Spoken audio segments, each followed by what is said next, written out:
যদি নির্বাচনে আপনি কোনো ধরনের ইঞ্জিনিয়ারিং না করেন, যদি নির্বাচনটা অবাধ এবং সুষ্ঠু হয়, যদি জনগণ তার স্বাধীনভাবে ভোটাধিকার প্রয়োগ করতে পারে, যদি এই প্রয়োগকৃত ভোটগুলোকে সঠিকভাবে গোনা হয়, বিচারে আনা হয়, ফলাফল প্রকার যদি অবাধ হয়, সুষ্ঠু হয়, তাহলে দেখবেন এদের স্ট্রেংথ কি। আমি এদের স্ট্রেংথ নিয়ে খুব একটা আশাবাদী না। আমার মনে হয় এদের পরিণতি ওই তৃণমূল, বিএনপি, বিএনএম এদের মতোই হবে। আমার মনে হয় না তারা খুব বেশি 2-1টা আসন পাবে কিনা। আমার সমস্ত দলের নেতাকর্মীরা এখানে একত্রিত হয়েছেন এবং তারা এটার প্রতি নজর রাখছেন। ভার্চুয়ালি সভাপতি এবং ভারপ্রাপ্ত চেয়ারম্যান দুজনই, চেয়ারম্যান এবং ভারপ্রাপ্ত চেয়ারম্যান দুজনই এখানে উপস্থিত ছিলেন।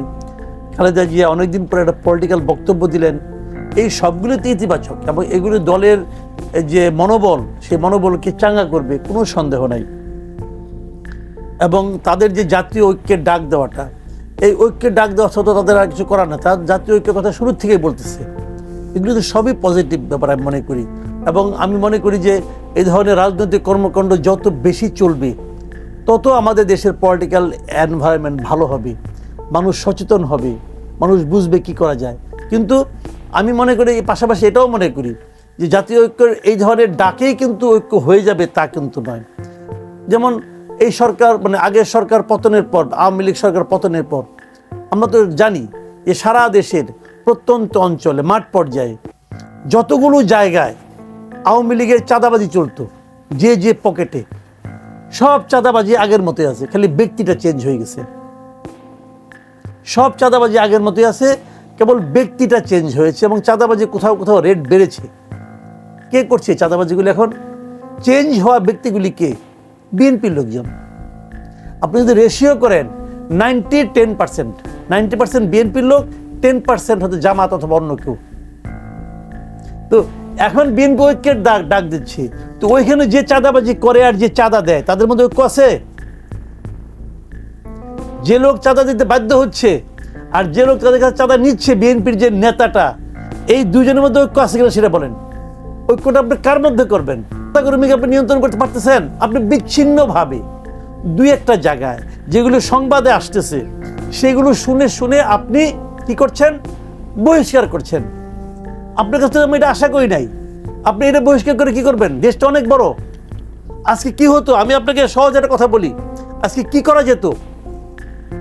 আজকে যদি সারা দেশে বিএনপি একটা আহ্বান জানাইতো যে সারা দেশে যেখানে যেখানে যে যত চাঁদাবাজি করছে, সমস্ত তথ্য তারা একটা ইমেল অ্যাড্রেস দিয়ে দিত। এই তথ্যগুলো আপনারা ইমেলে আমাদের কাছে পাঠান, আমরা সভাপতি অ্যাকশন নিব। এটা করুক বিএনপি। দেখেন কি পরিমাণ মেইল আসে, এখানে সব তথ্য আসবে। আজকের আধুনিক যুগ। ভারপ্রাপ্ত চেয়ারম্যান ইংল্যান্ডে বসে বসে ভার্চুয়ালি মিটিং করে, সে ভার্চুয়ালি এটা আহ্বান করতে পারতো না? করে না কেন? করে না এই কারণে তারাও জানে লোম বাঁচতে গেলে কম্বল করে ওনার বাহাদুরিটা দেখিয়েছেন।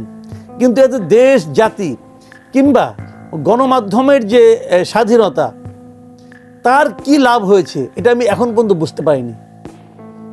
ওনার কাছে আমি দাবি করবো যে উনি যেন এটা বলেন যে এটা করাতে দেশের কি লাভ হয়েছে, জাতির কি লাভ হয়েছে, অথবা মিডিয়ার কি লাভ হয়েছে। যদি উনি বলতে না পারেন তাহলে তো ওনার ব্যর্থতা। এই বিষয়ে আলাপ করবো। একজন দর্শক আছেন ফোনে। জি দর্শক, আপনার নাম বলে প্রশ্নটি রাখুন। আসসালামু আলাইকুম। ওয়ালাইকুম আসসালাম। জি, আমি মিরপুর থেকে বাহউদ্দিন বলছিলাম। জি বলুন। একনল হ্যান্ড ওয়াশ 100% প্যারাবেন ফ্রি, তাই নিরাপদ হাতের জন্য আস্থা রাখুন একনলে। আমাদের আজকের ছাত্রদের যে রাজনৈতিক দল এবং সার্জিস আলমদের যে আচার আচরণ, এটা কি নতুন করে আমরা আওয়ামী লীগের আবার কপি আনতেছি কিনা? জি ধন্যবাদ আপনাকে। প্রশ্ন উত্তর দেবেন?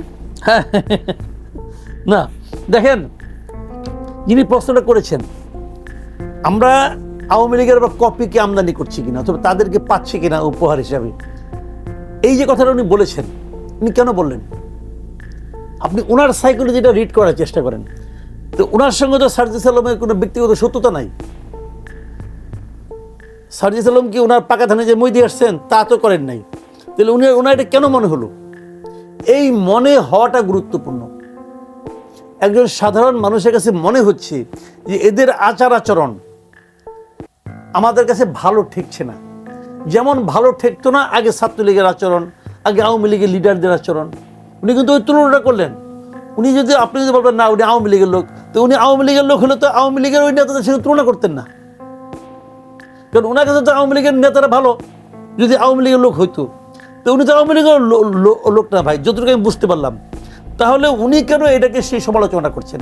মানে মানুষের মনে এখন এই প্রশ্নটা কিন্তু আসছে যে আমরা তো একটা স্বৈরাচারী সরকারকে পতন ঘটিয়েছি, পতন ঘটানোর পর তারপর মানুষ বলছে অবাক কণ্ঠে, আমরা কাকে আনলাম? আমরা কাকে আনলাম? যারা এলো তারা কি নতুন কিছু এলো? সার্জিস আলম তো দীর্ঘদিন ছাত্রলীগের রাজনীতি করছেন রে ভাই। ওনার তো ভিডিও টিডিও দেখি যে ওনার মুজিব কেমন, মুজিবের ব্যাপারে ওনার কি বন্দনা, সেটা তো আমরা ভিডিওতে দেখি অনলাইনে। তো উনি তো ছাত্রলীগের রাজনীতিতে উনি তো মানে মুগ্ধ ছিলেন। তারপর সুযোগ বুঝা, পরিস্থিতি বুঝা সে এখন এখানে আসছেন। তো ওই অতদিনের যে প্র্যাকটিসটা, সেটা কি এত দ্রুত শেষ হয়ে যাবে? নাও হইতে পারে। হয়তো উনি যে বলতেছেন উনি হয়তো ওই জিনিসটাই দেখছেন ওর মধ্যে। আমি জানি না উনি কি আচরণ, কোন আচরণ দেখে বলছেন, কিন্তু আছে তো এদের মধ্যে সেই অধ্যত্ত তো আছে। আমি তো দেখি না এরকম তাদের মধ্যে এমন কিছু যে আমাদের তাকে ভালোবাসতে হবে, এদেরকে ভালোবাসতে মন চায় না তো। তাহলে কি করতে হবে যে তাদেরকে আমরা ভালোবাসবো, বা এটা তারা বুঝবে তাদের রাজনৈতিক কি করতে দলের হবে। চ্যালেঞ্জ কি থাকতে পারে? চ্যালেঞ্জ এদেশের মানুষের চাহিদাটাকে বুঝতে হবে, এদেশের মানুষ কি চায় সেটা বুঝতে হবে। শুনেন, মানুষ অধ্যত্ত পছন্দ করে না, এ হলো প্রথম কথা। আপনি কাউকে পাত্তা দিচ্ছেন না, একে বাতিল করো, এরে বাদ দাও, এরে ছুঁড়ে ফেলো, এই ধরনের অ্যাটিটিউড মানুষ পছন্দ করে না। এরা প্রথমে এসেই কি করলো? সংবিধান মানি না, বঙ্গবন্ধু মানি না, ৭ই মার্চ মানি না, সব মানি না।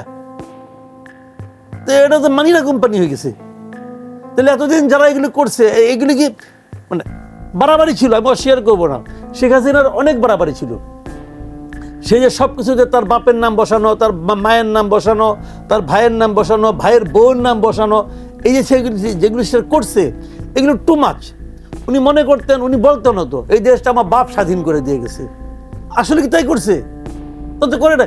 একজন লোক ওনাকে দেশ স্বাধীন করতে পারে নাকি? এটা কি মানে আপনার টেবিলে বসে স্বাধীন হয়েছে নাকি? যে কাগজ দেশে এগুলো তা তো হয়নি রে ভাই। এই দেশে যদি শেখ মুজিব যদি সব স্বাধীন করে দিত, তাহলে এই যে 30 লাখ লোক মারা গেল, এগুলি কেমনি মারা গেছে? এদের জীবনে কোনো মূল্য নাই। তো এটা তো হয় না। স্বাধীন কখনো একা করে না। শেখ হাসিনা প্রচার করার চেষ্টা করছে যে আমার বাপ স্বাধীন করছে। এই কথা বলার মাধ্যমে সে পুরো জাতিকে অপমান করছে। তার বাপকে উপরে তুলতে পারে নাই। তার বাপকে উপরে তোলার চেষ্টা করে কি হয়েছে? এখন তার পরিণতি আমরা দেখতেছি তো। শেখ মুজিব, বঙ্গবন্ধু শেখ মুজিব একজন জাতীয় নেতা, জাতীয় নেতাকে সে আওয়ামী লীগের নেতা বানাই দিছে। যে কারণে আওয়ামী লীগের দলের যে পরিণতি, আওয়ামী লীগ দল বলবো না আমি, আওয়ামী লীগ সরকারের যে পরিণতি, সেই পরিণতির ফল তার মূর্তি, তার আপনার বিভিন্ন রকম কোলা যেগুলো ছিল সব এগুলো ভোগ করতেছে। নামকরণগুলি বন্ধ হচ্ছে একটার পর একটা, নামকরণ উঠে যাচ্ছে একটার পর একটা। এগুলো ওনার বাড়াবাড়ি কেমন হয়েছে? তো সেই বাড়াবাড়ি যেটা হয়েছে, সেই বাড়াবাড়ি আমরা আবার রিপিট দেখতে চাই না। আমরা এটা কোনো অবস্থাতে আবার রিপিট দেখতে চাই না। কাজে বুঝতে হবে যে জনগণ আসলে কি চায়। জনগণ অধ্যত্ত পছন্দ করে না, জনগণ অপমান পছন্দ করে না। শেখ হাসিনা মানুষকে অপমান করছে, শেখ হাসিনা মানুষের কষ্ট নিয়ে রসিকতা করেছে।